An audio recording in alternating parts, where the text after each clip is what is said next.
Começa mais uma edição do JR 15 Minutos, o podcast da Record que aprofunda as notícias que mais mexem com a nossa vida. O Tesouro Renda Mais Aposentadoria Extra acaba de completar 2 anos e já se consolida como uma opção atrativa para quem busca complementar a renda na aposentadoria. Criado em 2023, o título registrou um crescimento expressivo, alcançando a marca de 4 bilhões de reais investidos até o final de janeiro desse ano, um aumento de 150% nos últimos 12 meses, o que levou a alta adesão ao programa. Os títulos do Tesouro Renda Mais ainda são uma boa opção para quem deseja investir agora? Quais são as principais diferenças entre o Renda Mais e outros títulos disponíveis no mercado? Para entendermos melhor o sucesso do programa e as perspectivas para o futuro, convidamos Juliana Inhas, professora de Economia do Instituto de Ensino e Pesquisa, o INSPER. Seja bem-vinda, professora. Oi, Fara. Muito obrigada pelo convite. É um prazer estar aqui com vocês. Prazer é todo nosso, professora. Quem nos acompanha nesse episódio é a Marcela Varasquim, repórter do Jornal da Record.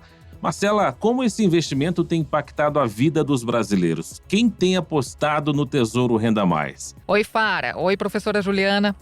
Fara, segundo o Tesouro Nacional e a Bolsa de Valores Brasileira, a B3, mais de 60% dos investidores no título público têm de 25 a 44 anos de idade.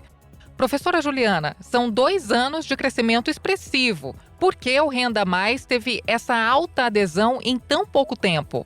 Oi, Marcela, é um prazer também conversar com você. Bom, o que a gente percebe nesses 2 anos de Renda Mais é que a gente tem uma economia que está com uma taxa de juros mais alta, o que favorece também no Renda Mais, assim como em alguns outros títulos do Tesouro, uma rentabilidade um pouco maior, né? O Renda Mais ele é um título pré-fixado, e nesses momentos de juros em alta, o juro pré-fixado também sobe, né? Ele paga um juro pré-fixado mais uma correção pela inflação. Então, essa parte do juro que as pessoas ganham de maneira real, ela acaba aumentando. Isso aumenta a atratividade desse tipo de título, que já é um título bem atrativo, especialmente para quem está ali planejando a sua aposentadoria por conta do desenho desse título. Ele paga, a partir do momento em que ele vence, ele paga parcelas ali durante 20 anos. Então, existe uma possibilidade aí de uma programação muito boa para quem, inclusive, não consegue fazer isso de maneira autônoma. Professora, esse título foi criado para complementar a aposentadoria. Como é que ele se diferencia de outras opções disponíveis no mercado, como, por exemplo, previdência privada ou outros títulos do Tesouro? Quando a gente pega esse tipo de investimento, né, esse título, a diferença dele para a maior parte dos títulos do mercado, primeiro é que ele tem uma taxa bem atrativa, né? A gente está falando aí de 7,5% nos últimos tempos de juros pré-fixados, mais uma inflação, ou seja, ele fica ali no final das contas muito perto das taxas Selic, o que é uma rentabilidade extremamente atrativa. Mas, para além disso, ele traz essa história da programação de recebimentos a partir do momento do vencimento. Além disso, é óbvio, ele, assim como outros tantos títulos, ele pode ser adquirido para um período curto de tempo, né? Então, você pode fazer um título com vencimento em 7 anos, mas ele também pode ser utilizado com vencimentos maiores, até mais do que 40 anos aí, de prazo de contribuição, né? Agora, professora Juliana, em 2023 a poupança registrou saques líquidos de mais de 15 bilhões de reais, enquanto o Tesouro Direto, incluindo esse Renda Mais, viu um crescimento no número de investidores. O que explica essa migração de recursos? Olha, parte dessa migração de recursos vem do fato que esses títulos eles estão pagando mais do que a poupança, né? Num cenário como esse em que a gente tem atualmente, a poupança é um rendimento, um investimento cujo rendimento perdeu atratividade. Então, acho que esse é um primeiro ponto. O segundo ponto é que a gente, pelo menos, quer acreditar nisso, que existe em curso um movimento de maior educação financeira da população. Então, as pessoas, né, nós queremos pelo menos acreditar que as pessoas estão se informando melhor, elas têm mais fontes confiáveis de informação, como inclusive este podcast, que podem, né, utilizar como informação valiosa para pensar, né, e decidir qual é o futuro aí dos seus investimentos. Agora, a gente também tem que lembrar que não necessariamente os recursos que saem da poupança foram investidos no Renda Mais ou em outros títulos do Tesouro. Uma parte dessa saída de recursos da poupança também vem porque as pessoas estão aí encarando, né, custos de vida um tanto maiores por conta de aumentos de inflação, e isso também precisa ser considerado. Por falar nisso, a Marcela já destacou aqui que a maioria dos investidores tem entre 25 e 44 anos. O que esse dado revela sobre essa mudança na mentalidade financeira dos brasileiros? Isso, sem dúvida, revela que a gente tem uma população mais jovem, mais preocupada com o futuro, né? Quando a gente pensava em previdência complementar, né, que era o previdência privada, que era o tipo de produto que nós tínhamos maior clareza de que teria essa finalidade de complementação da aposentadoria há 10, 15 anos, a gente percebia que quem investia nesse tipo de produto eram pessoas já um pouco mais velhas, né, de 40 anos para cima. Quando a gente vê hoje uma população de 25 a 40 e poucos anos interessada em comprar títulos assim, é porque, primeiro, essa é uma população que tem consciência de um problema sério da nossa economia, que é o problema previdenciário. Ela tem, claro, medo de não se aposentar, e é um medo muito legítimo dentro das condições fiscais do nosso país, e isso mostra que essa população, então, está tentando meios de se proteger. É mais um elemento que nos faz acreditar que existe uma consciência e uma percepção de necessidade aí de programação ao longo do tempo. Então, acho que a gente pode ter, sim, esperanças de que nós estamos falando de uma população que tem mais educação financeira, que tem buscado mais informação e tem percebido que o que vai conseguir garantir um bem-estar maior, uma vida mais estável, é fazer ali a sua reserva, a sua, nesse caso aí é como se fosse uma poupança em títulos, né, para que as pessoas possam ter uma vida mais tranquila dali para frente. E, professora, a correção do rendimento pela inflação garante o poder de compra no futuro.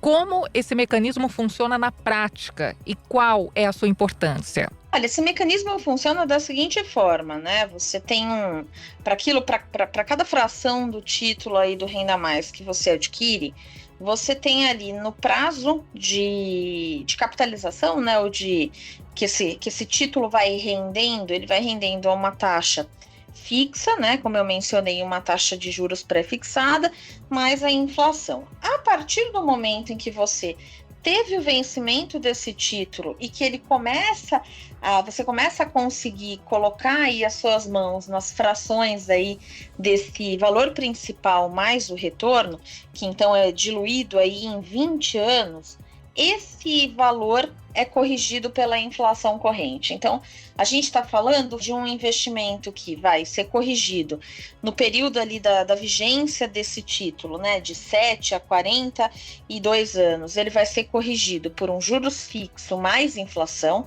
E aí, naquele momento do vencimento, outros títulos a gente receberia o resultado desse investimento como um todo de uma vez. Nesse caso, como a gente não vai receber de uma vez, o que o Tesouro se compromete é ir pagando e atualizando aquele saldo que você ainda tem a receber de acordo com a inflação. Então, se a gente estiver falando, por exemplo, de uma inflação de 1% ao mês para um título que eu vou comprar hoje, vou ficar com ele 10 anos, então daqui 10 anos, quando eu começar a receber as parcelas desse título, cada parcela vai levar em consideração, a partir de então, a inflação daquele período. Então, se no segundo mês eu tenho uma inflação de 1%, eu vou receber aquele pedaço referente àquele mês do total que eu ainda tenho a receber, corrigido por esse 1%.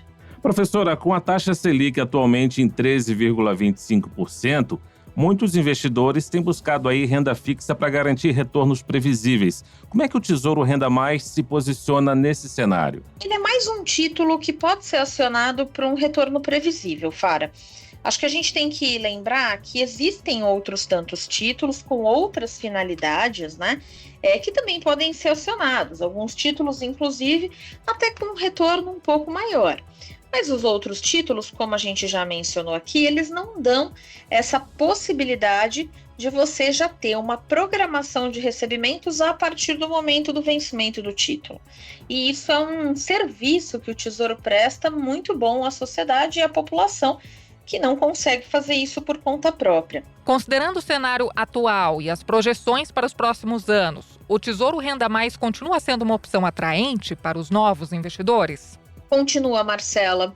A perspectiva para esses próximos anos, segundo o Boletim Focus, é que a gente continue com uma taxa de juros alta aí, muito provavelmente aí nessa casa de 2 dígitos, né? Apesar de uma perspectiva de uma ligeira queda a partir aí de 2000, provavelmente ao longo de 2026, a gente ainda continua aí até 2027, segundo o mercado, com uma taxa de juros aí na casa de 10%. É uma taxa de juros alta, é difícil que a gente consiga ter investimentos produtivos no mercado que consigam bater essa taxa de maneira adequada ali, pensando no balanço de riscos. Então, esses títulos devem continuar em alta, sim, eles devem continuar sendo procurados, não só o Renda Mais, mas outros tantos títulos que deem aí um juro satisfatório, aliás, muito satisfatório nesse momento, e com risco baixíssimo. Professora, para quem deseja começar a investir agora, quais são as principais recomendações que a senhora faz para escolher o vencimento ideal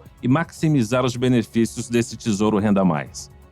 Acho que a primeira coisa que as pessoas elas precisam prestar atenção dentro desse cenário, né, ao investir em qualquer título do Tesouro Nacional, né, é pensar primeiro qual é o objetivo que a gente tem com esse investimento.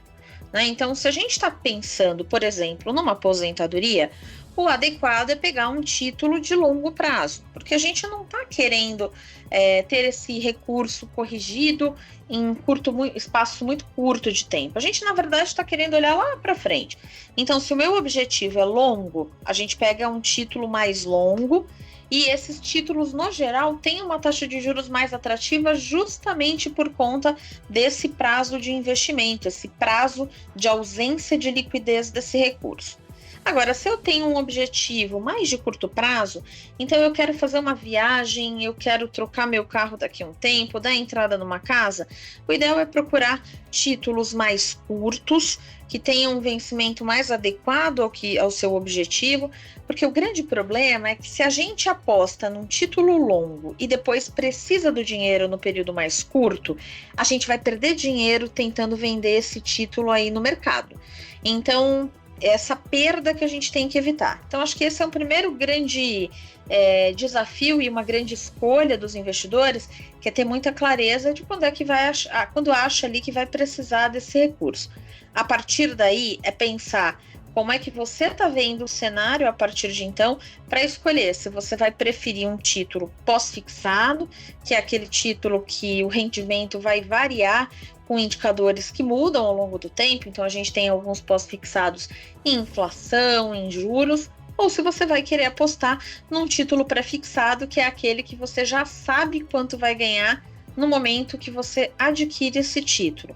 Essa escolha ela é muito mais voltada, ou ela é muito mais factível quando a gente olha mercado e percebe se a economia está mais estável ou ela está mais instável, né? Mas essas escolhas também vão depender muito do perfil de cada investidor.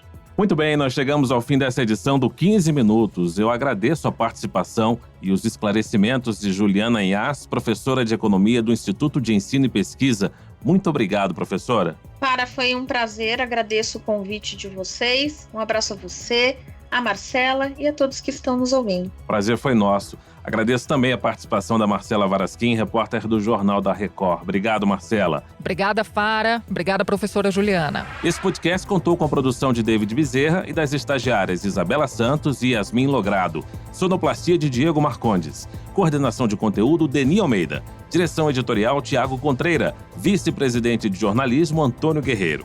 Você pode acompanhar o JR 15 Minutos no portal r7.com, nas redes sociais do Jornal da Record e nas principais plataformas de streaming. Te aguardamos no próximo episódio. Até lá!